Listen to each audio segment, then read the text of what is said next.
റിയ സലീമും രഞ്ജിനി ഹരിദാസും ഏതെങ്കിലും ലഹരിയോ അല്ലെങ്കിൽ വെള്ളമോ അടിച്ചിട്ടാണോ അഗ്നിപരീക്ഷയുടെ ജഡ്ജ്മെന്റ് പാനലിൽ ഇരിക്കുന്നത്? അല്ലെങ്കിൽ അവർ ഏതെങ്കിലും ബാറിൽ ഒഴിച്ചു കൊടുക്കാനിരിക്കുകയാണോ? ചോദിക്കാൻ ഒരു കാരണമുണ്ട്. ബിഗ് ബോസ് അഗ്നിപരീക്ഷയിലെ എപ്പിസോഡ് ഇന്നലെ കണ്ടിട്ടുണ്ടായിരുന്നു. ഞാനൊരു കാര്യം ചോദിച്ചോട്ടെ? ഇന്നലത്തെ ടാസ്കിലെ ഒരു കണ്ടസ്റ്റന്റ് ആയിരുന്നു നന്ദകിഷോർ എന്ന് പറയുന്ന ഒരു മെന്റലിസ്റ്റ്. അവർക്ക് ഇന്നലെ കൊടുത്ത ടാസ്ക് അല്ലെങ്കിൽ ഗെയിം എന്ന് വെച്ചാൽ കുറച്ച് ജോമെട്രിക് രൂപങ്ങൾ ഉണ്ടായിരുന്നു. അത് നീളമുള്ള ഒരു ബ്ലോക്കിൽ അടുക്കി അടുക്കി വെക്കുക എന്നതായിരുന്നു അവരുടെ ടാസ്ക്. ടാസ്കിൽ കൃത്യമായിട്ട് പറയുന്നുണ്ട് ഈ ജോമെട്രിക് രൂപങ്ങൾ ഏത് വിധേനയും അടുക്കി വെക്കാം. കാരണം ഒന്നും വൺ ബൈ വൺ ആയിട്ടല്ലാണ്ട് ഒന്നോ രണ്ടോ മൂന്നോ ഒരുമിച്ച് വേണമെങ്കിൽ നമുക്ക് ആ ബ്ലോക്ക് ഉണ്ടാക്കി എടുക്കാം എന്ന് ആ ടാസ്ക് ലെറ്ററിൽ കൃത്യമായി പറയുന്നുണ്ട്.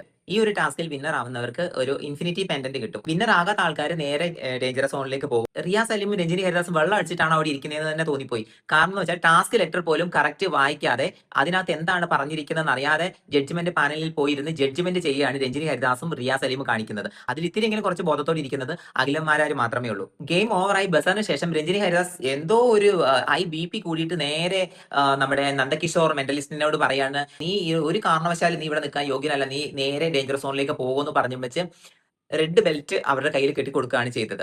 രണ്ടാമത് രഞ്ജിനി ഹരിദാസ് ഒരു കാരണം കൂടാതെ പൂജ എന്ന് പറയുന്ന കുട്ടീനെ ഭയങ്കരമായിട്ട് ഷൗട്ട് ചെയ്യുന്നുണ്ടായിരുന്നു. അപ്പൊ ശബ്ദം ഉയർത്തുന്നവരെ താഴ്ത്തുക, അല്ലെങ്കിൽ ശബ്ദം ഉയർത്തുന്നവരോട് പാർഷ്യാലിറ്റി കാണിക്കുക, അവരെ അടിച്ചമർത്തുക എന്നുള്ളൊരു കാര്യമാണ് ആ ജഡ്ജ്മെന്റ് പാനലിൽ എനിക്ക് ഇന്നലെ തോന്നിയത്. കാരണം രണ്ടാമത്തെ ടീമിനെ ഉള്ളിലേക്ക് കയറ്റിക്കൊണ്ട് വന്ന സമയത്ത് ആങ്കർ ചോദിക്കുന്നുണ്ട്, കഴിഞ്ഞ പ്രാവശ്യത്തെ ടാസ്കിൽ പൂജനെ അകത്ത് കയറ്റിയാൽ ആർക്കെങ്കിലും എന്ന് വെച്ചാൽ വീട്ടമ്മയായ പൂജനെ അകത്ത് കയറ്റി ആർക്കെങ്കിലും പ്രശ്നമുണ്ടോ ചോദിച്ചപ്പം നമ്മുടെ രണ്ടാമത്തെ പൂജ പറയുന്നുണ്ട്, എനിക്ക് പറയാനുണ്ട്. കാരണം ഒരു കരഞ്ഞതിന്റെ പേരിലാണോ അവർ അകത്ത് കയറ്റിയെന്ന് ചോദിക്കുന്നുണ്ട്. ടാസ്കിൽ പ്രത്യേകം പറയുന്നുണ്ട് ആ ലോക്ക് ഓപ്പൺ ചെയ്തവർക്ക് മാത്രമേ അകത്ത് കയറാൻ പറ്റുകയുള്ളൂ, അല്ലാണ്ട് കരഞ്ഞതിന്റെ പേരിലൊന്നും അവരെ കയറ്റാൻ പറ്റില്ല. പക്ഷേ അപ്പോൾ രഞ്ജിനി ഹരിദാസ് ആ കാര്യം പൂജ ചോദിച്ചപ്പോൾ രഞ്ജിനി ഹരിദാസ് ചാടിയ കുട്ടിയെടുത്ത് വീണ്ടും ചോദിച്ചു, നിന്നോട് തന്നെ ചോദിച്ചിരുന്നോ? നിങ്ങൾ ഇതിന്റെ പേരിലാണ് പൂജനെ ഭയങ്കരമായിട്ട് ഷൗട്ട് ചെയ്തത് രഞ്ജിനി ഹരിദാസ്. രണ്ടാമത്തെ ടീം വന്ന പ്ലാറ്റ്ഫോമിൽ നിന്നിട്ട് ശബ്ദം ഉയർത്തിയവരെ ആ ടീമിന് ഒന്നടങ്കം കൊടുത്ത ലേബലാണ് അലമ്പ് ടീം എന്ന് രഞ്ജിനി ഹരിദാസ്. അപ്പൊ ഈ രഞ്ജിനി ഹരിദാസിനോട് ഞാൻ ചോദിക്കട്ടെ, ശബ്ദം ഉയർത്തുന്നവരൊക്കെ അലമ്പാണോ? പൂജയ്ക്ക് നന്ദകിഷോറിനും റെഡ് ബാൻഡ് കിട്ടി. അപ്പൊ അവിടെ ശബ്ദം ഉയർത്തുന്നവരൊക്കെ അടിച്ചമർത്തുക. കുറച്ചും കൂടി കണ്ടസ്റ്റന്റിനോടൊക്കെ കുറച്ച് മര്യാദയും സോഫ്റ്റ് ആയിട്ട് സംസാരിക്കാം.